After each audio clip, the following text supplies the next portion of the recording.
أعوذ بالله السميع العليم من الشيطان الرجيم من حمزه ونفخه ونفثه بسم الله الرحمن الرحیم۔ ساتواں پارہ سورہ الانعام، ساتواں پارہ سورہ الانعام اس کا دوسرا رکوع ہے۔ ساتواں پارہ جو ہے اس کا 8واں رکوع ہے، اور سورہ آل عمران، سورہ انعام جو ہے اس کی آیت نمبر 18 ہے۔ اس سے قبل کل جو آیات ہم نے پڑھی، ان آیات میں اللہ رب العالمین نے نبی مکرم صلی اللہ علیہ وسلم کو مخاطب کر کے امت کو کئی ایک باتیں جو ہیں ان کی تلقین کی، نصیحت کی۔ پہلی چیز یہ سمجھائی گئی کہ نبی علیہ السلام اللہ کے سب سے زیادہ مقرب نیک ہونے کے باوجود آپ کی یہ تمنا اور کوشش ہوتی ہے کہ میں سب سے بڑھ کے سب سے زیادہ اللہ کا فرما بردار بنوں، تاکہ امتی کو بھی احساس ہو جب نبی علیہ السلام اتنے نیک مقرب ہونے کے باوجود نیکی سے پیچھے نہیں، اور وہ اللہ کے فرما برداری میں سب سے آگے بڑھنے کے خواہش مند ہے، تو مجھے بالاولیٰ اس کام میں آگے بڑھنا چاہیے۔ دوسری بات یہ بیان ہوئی کہ اللہ نے نبیوں کو گناہوں سے محفوظ رکھا، لیکن بالفرض انسان بشری تقاضوں کے تحت کوئی لغزش ہو جائے تو انبیاء علیہم السلام کا جو ہے اللہ کے ڈر کا عالم یہ ہے کہ آپ اس جو ہے معاملے کے اندر بھی قیامت والے دن بھی اس عذاب، اس معاملے سے ڈرتے ہیں کہ مجھے قیامت والے دن میرا رب اس پہ مواخذہ نہ کر لے، کیونکہ عذاب سے بچنا ہی اصل کامیابی ہوتی ہے۔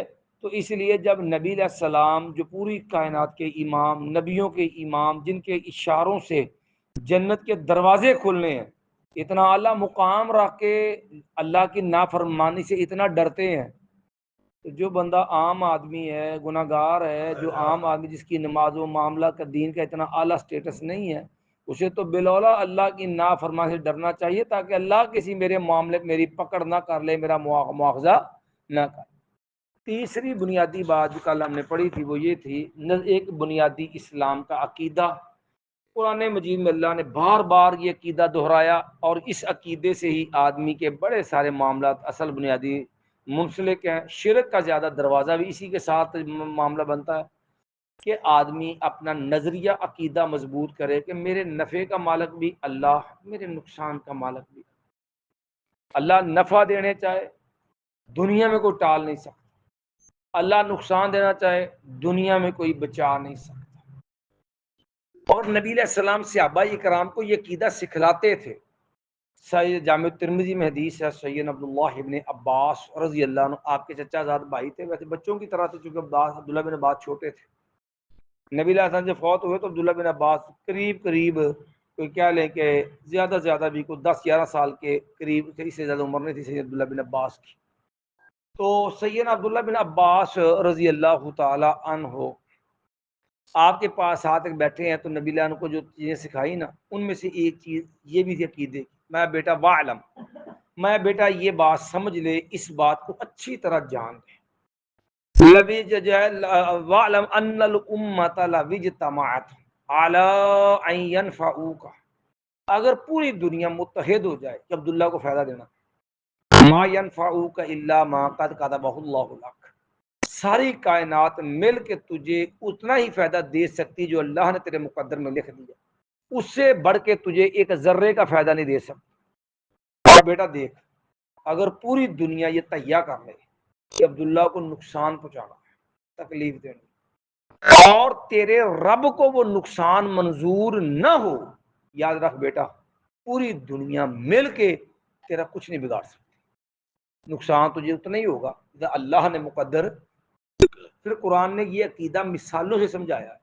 مثال کے طور پہ آپ ابراہیم علیہ السلام کی آگ یہ دیکھ لیں، آگ جلاتی ہے نا، قوم نے چاہا تھا نا ابراہیم علیہ السلام کو جلا دیں، کیا کر لیا ابراہیم علیہ السلام کا؟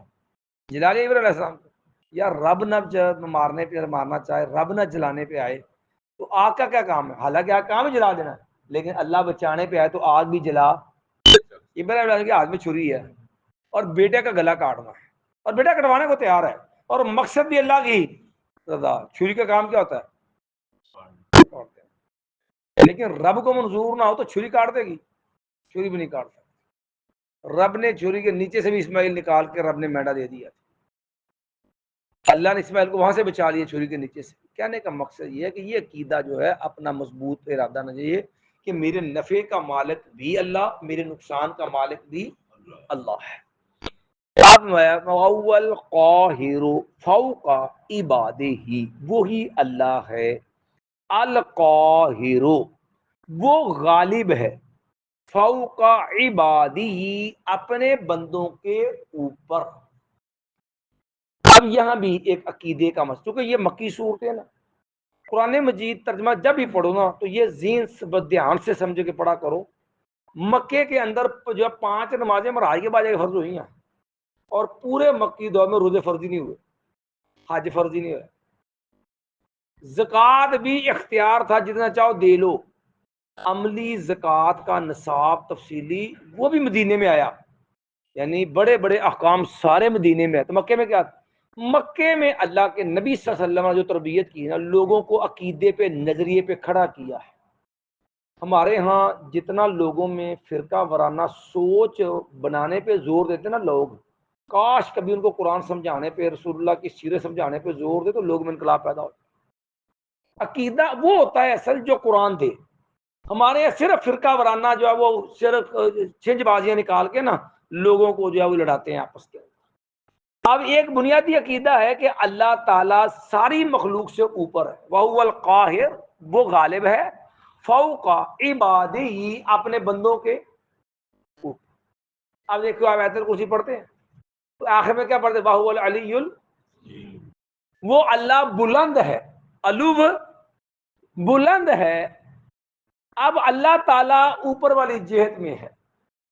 قرآن جی میں اللہ آمنتم من فی السماء ان یخسف بکم الارض، کیا تم اس بات سے بے خوف ہو گئے اس ذات سے جو آسمانوں پر ہے؟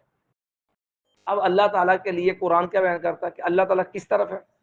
اللہ کے لیے اوپر والی جہت ہے، اللہ اوپر والی جانب ہے، اور اوپر بھی کدھر؟ 7 آسمانوں سے اوپر، جنتوں سے اوپر، عرش معلیٰ پر۔ کیسے؟ جیسے اس کی شان کے لائق، اس کا علم، قدرت، ہر چیز کو گھیرے ہوئے، کوئی اس کے علم سے شائبار نہیں، وہ ہر وقت دیکھتا ہے، ہر وقت سنتا ہے، ہر جگہ ہر چیز کو جانتا ہے، کوئی چیز اللہ کے علم سما سے باہر۔ لیکن ہمارے ہاں جہالت کی انتہا دیکھیے، اسکولوں کے اندر بچوں کو قرآن کے خلاف عقیدہ پڑھایا جاتا۔ ہم نے 3 باتیں کہی آپ کو، وَهُوَ الْقَاهِرُ فَوْقَ عِبَادِهِ، فوق اوپر کہتے ہیں۔ آیت کرسی پڑھتے وَهُوَ الْعَلِيُّ، علی کا معنی بھی اوپر ہوتا ہے۔ اور آمنتم من فی السماء، کا تم بے خوف ہو کہ اس ذات سے جو آسمانوں پر ہے۔ تمہارے یہاں بچوں کو رہتا ہے تو مکان لا مکان ہے، تو مکان۔ اچھا کبھی تھوڑا سا غور کریں، اردو دان ہے، اچھا اس کا ترجمہ کرو کیا ہے جی؟ تو مکان لا مکان ہے۔ اتنی فضول بات اور اتنی کفریہ بات ہے، لیکن عقیدے کے نام تو مکان، یعنی تو ایسی جگہ، تیری جگہ ہی کوئی نہیں۔ اللہ کہتا ہے آسمانوں کے اوپر، میں اوپر ہوں، عرش معلیٰ پر ہوں، الرحمن عرش استوا، میں آسمانوں کے اوپر ہوں۔ یہ عقیدہ رسول اللہ صلی اللہ علیہ وسلم نے صحابہ کرام کو سکھایا، یہ عقیدہ صحابیات کا امہات المومنین۔ ماں زینب رضی اللہ تعالیٰ عنہ کو طلاق ہو گئی نا، زید رضی اللہ تعالیٰ جس کا ذکر قرآن میں ہے، تو کسی نے نکاح نہیں پڑھایا تھا، اللہ نے آسمانوں سے فیصلہ دیا تھا، وزوجنا، کہا کہ اے میرے نبی علیہ السلام، ہم نے زینب رضی اللہ سے آپ کی شادی کر دی ہے، نکاح ہو گیا۔ اور دیکھو نا مخلوق رب کی نا، اللہ جس کی جو چاہے لال کر دے، جو چاہے حرام کر دے، نکاح ہو گیا، رب نے کہہ دیا ہو گیا نکاح۔ تو ماں جی زینب رضی اللہ تعالی عنہا جو تھی نا، وہ دیگر امہات المومنین سے فرمایا کرتی تھی، کہنے لگی دیکھو میرا تمہارا ایک فرق ہے، زوجکننا اہالیکننا، تمہاری شادیاں کی ہیں نبی اللہ تمہارے رشتہ داروں نے، تمہارے گھر والوں نے، وزوجنی اللہ من فوق 7 سماوات، اور میری شادی کی میرے رب کے نے میرے نبی کے ساتھ 7 آسمانوں کے اوپر، من فوق 7، یہ میرے رب آسمانوں کے اوپر ہے، کہ اللہ نے اوپر شاد۔ تو اب کہا تو مکان لا مکان ہے، اچھا اب یہ فلسفہ ہوتا کہ ہماری چالی سادہ لو عوام جو نا وہ ڈرتے کبھی مولوی سے تفسیر سے پوچھتے بھی نہیں، حضرت جی یہ لامکان کی شے ہوندی ہے، یہ لامکان کا مطلب پتا کہ اللہ کتے بھی نہیں ہے گا۔ لامکان کا مطلب ہوتا ہے کہ اللہ تعالیٰ 6 جہتیں ہوتی ہیں جسے جہات ستہ کا سب سے پاک ہے، باہر ہے۔ اچھا وہ 6 جہتیں کی اوپر نیچے سامنے پیچھے دائیں بائیں کتنی جہتیں ہوئی ہیں، اسے کہتے ہیں جہات ستہ۔ کہتے اللہ اتنے اوپر ہے، کہتا نہیں، کہتا نیچے ہے، کہتا نہیں، کہتا سامنے ہے، کہتا جی نہیں، کہتا پیچھے ہے، کہتا نہیں، کہتا دائیں ہے، کہتا نہیں، کہتا بائیں، کہتا نہیں۔ اچھا ابھی اوپر بھی نہیں، نیچے بھی نہیں، سامنے بھی پیچھے بھی تھے لام کہاں ہے جی؟ اللہ دے بندیو قرآن کدھر جائے گا؟ آمین تو من فی السماء وہو العلی العظیم وہو القاہر فوق۔ یہ کفریہ نظریہ ہے کہ لامکان والا یہ واقعہ ہمارا آج بھی آتا نا تو خطیب راج بھی کئی نہ وہ لگے ہوں نے سنیا سانیاں بھائی ہوں نے کر دے گی نے پھر نبی لامکان میں تشریف لے گئے۔ وہ لامکان کی بیماری، وہ کیڑی بیماری ہے؟ لامکان کیڑی جگہ ہے؟ کوئی نہیں ہے۔ یہ سب جو ہے احمقانہ باتیں ہیں جو گمراہ لوگوں نے اپنی عقل سے گھڑی ہیں۔ نہ قرآن میں اس کا کوئی وجود ہے، نہ رسول اللہ صلی اللہ علیہ وسلم سے اس کا کوئی وجود ہے، نہ صحابہ محمد سے اس کا وجود ہے۔ تو یارو جو ایسی گرانت بات ہو مومن کا عقیدہ نہیں ہو سکتا۔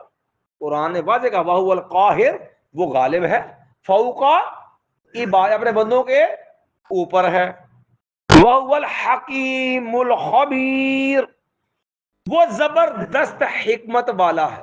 یعنی وہ کوئی بھی کام کرے، کوئی بھی فیصلہ کرے، کوئی بھی بات کہے، کوئی معاملہ سر انجام، رب کے کسی کام میں نقص، عیب، جھول، کمزوری نہیں ہوتی۔ وقتی طور پر لوگ عجیب لگے کیوں ہے، اینج کیوں ہو گیا؟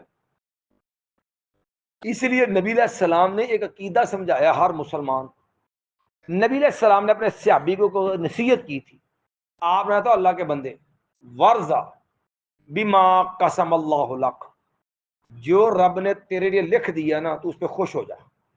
تکن اغنى الناس، تو لوگوں میں سب سے زیادہ بے پرواہ غنی ہوگا، تجھے کسی کی محتاجگی نہیں ہوگی۔ وجہ تیرے رب کے ہر فیصلے میں حکمت ہے۔ انسان جلد باز، لو جی آگے لبیا جی، آگے نقصان ہو گیا جی۔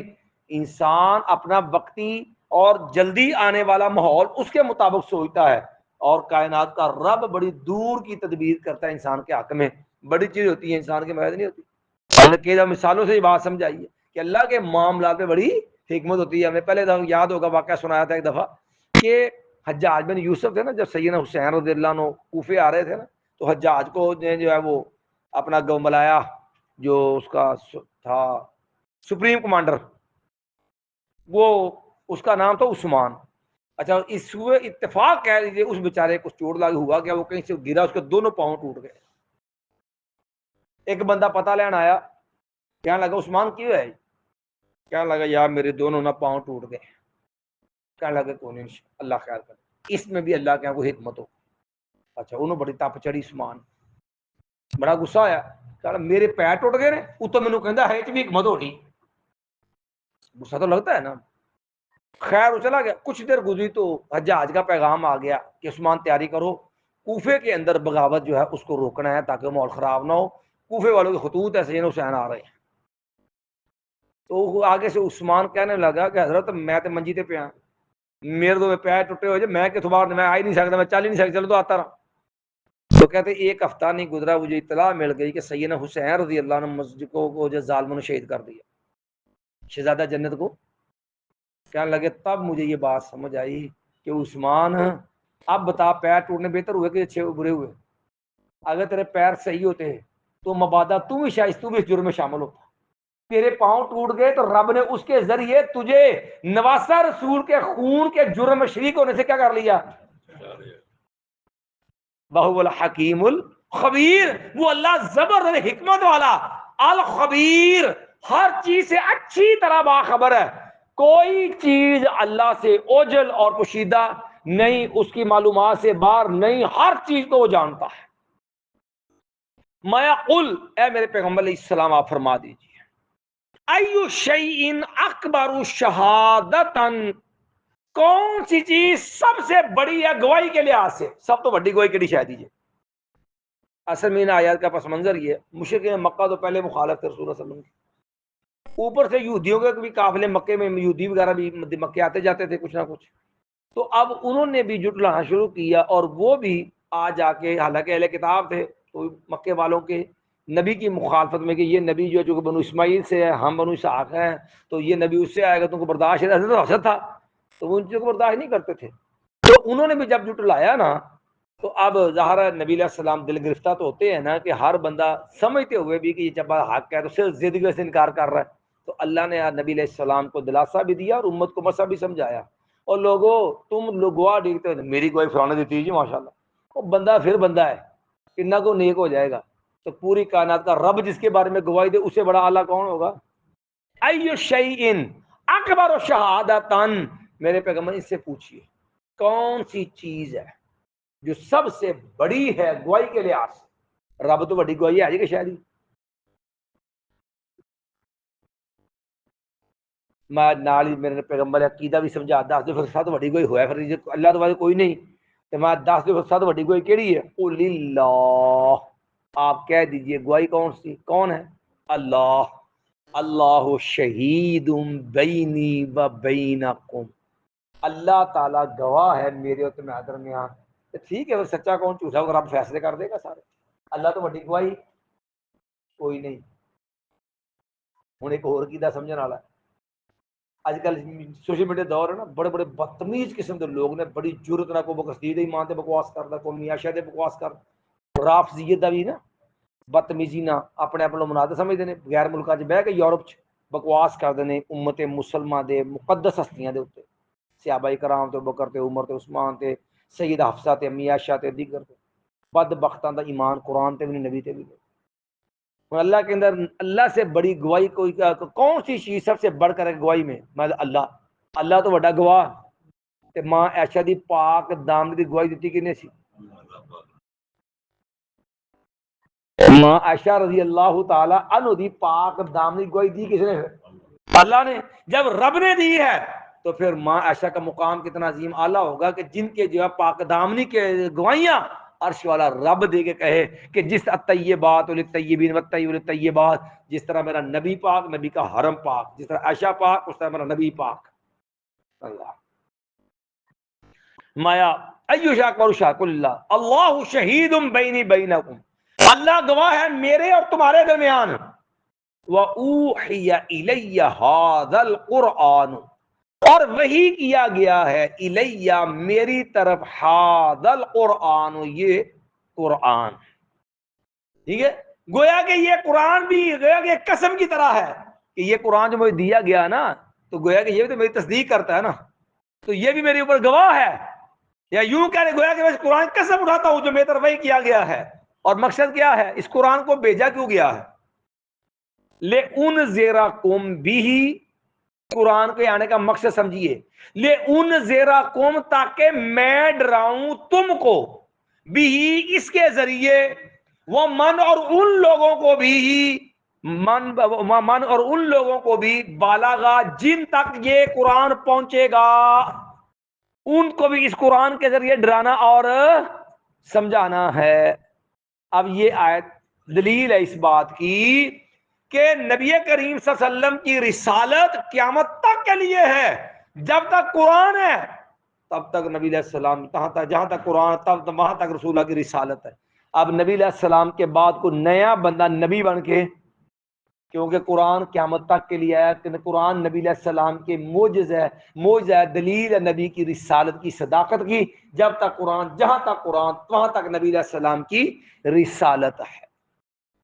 اب قرآن آیا کس لیے؟ لِأُنذِرَكُم بِهِ تاکہ میں تم کو ڈراؤں. اور اللہ نے کہا وَذَكِّرْ بِالْقُرْآنِ، اے میرے پیغام آپ نصیحت کیجئے قرآن کے ذریعے. مَن يَخَافُ وَعِيدِ، جو ڈرتا ہے میرے عذاب سے، جس کے اندر میرے عذاب کا ڈر خوف، وہ قرآن سے نصیحت کیجئے. قرآن سمجھنے کے نصیحت کے لیے آیا ہے. لیکن ہمارے ہاں علمی ہے، عقیدت کی کمی نہیں ہے، لوگ چومتے بھی ہیں قرآن، آنکھوں پہ بھی لگاتے ہیں، اس کے سائے میں بچیوں کو چلاتے بھی ہیں. مردے بھی مردوں کو پڑھ کے بخشتے بھی ہیں، سمجھے؟ پاک صاف وضو کر کے ہاتھ لگاتے ہیں، لیکن ترجمے سے نہیں پڑھتے، نہ ترجمے سے پڑھتے ہیں نہ اپنے بچوں کو آگے پڑھاتے ہیں، جس کا نقصان یہ ہوتا ہے۔ اور اس کے پیچھے لاجک کیا ہے؟ انہیں یہ تانو سانو سمجھ نہیں آتا۔ اللہ کے بندو، اگر قرآن ایسی کلام ہوتی جو سمجھ ہی نہیں آنی، اللہ کو دینے کا فائدہ تھا کوئی؟ کیوں بھیجا اللہ نے؟ ایک مریض دوائی کھان دے قابل ہی نہیں ہے تو کیا کوئی ڈاکٹر طبیب حکیم دوائی دے گا؟ ان انجیکشن لا دے گا نا، نہیں کھا سکتا، یا ان کو متبادل وہ اور معاملہ علاج کرے گا۔ دوائی کھان دے وہ اندر ہے ہی نہیں، وہ اندر حلق ہی نہیں، یکشا ہی نہیں، تو ان دینے کا فائدہ ہے؟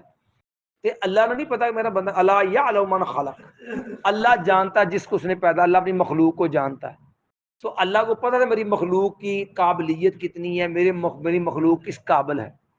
ویسے دوسرے انداز سے دیکھ لیں، صحابہ اکرام کیڑی یونیورسٹی میں پڑھے سن، کہڑے کالج کے سٹوڈنٹ ہیں صحابہ اکرام؟ کوئی یونیورسٹی کے کالج کا پتا کرو ہاں جی تو صحابہ پڑھے ہون پہلا، تو پھر قرآن سمجھ آیا ہوئے انہوں نے؟ کوئی کالج ایسی، کوئی بکریاں چروندا سی، کوئی اونٹ چروندا سی،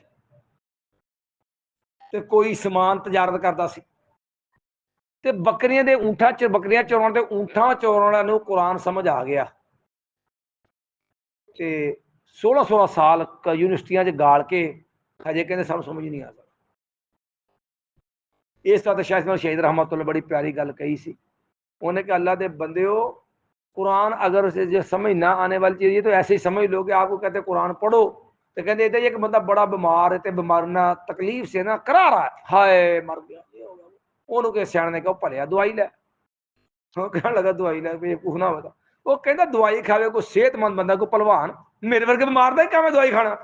تو کہتے جس بے وقوف دی سوچ ہے کہ دوائی صحت مند بندہ پلوان کھائے وہ ٹھیک ہو جائے گا، اور دوائی پلوانا واسطے ہوندی کہ بیماراں واسطے؟ جہاں بیمار دوائی کھان دا قائل نہیں تو مطلب خودکشی کردا پیا، تے قرآن ہدایت واسطے آیا، تے جہاں قرآن پڑھن تیار نہیں، کھولن تیار نہیں، انہوں سمجھن تیار نہیں، یہ مطلب کی ہے وہ دین تے اپنے دین چ خودکشی کر رہا، اپنے دین تے وہ جہلیت دی موت، گمراہی دی موت مر رہا ہے۔ کیوں؟ وہ ہدایت دے گھر پئی ہے، اللہ نے ہدایت والا قرآن نازل کیتا اور پڑھن تیار ہی نہیں ہے۔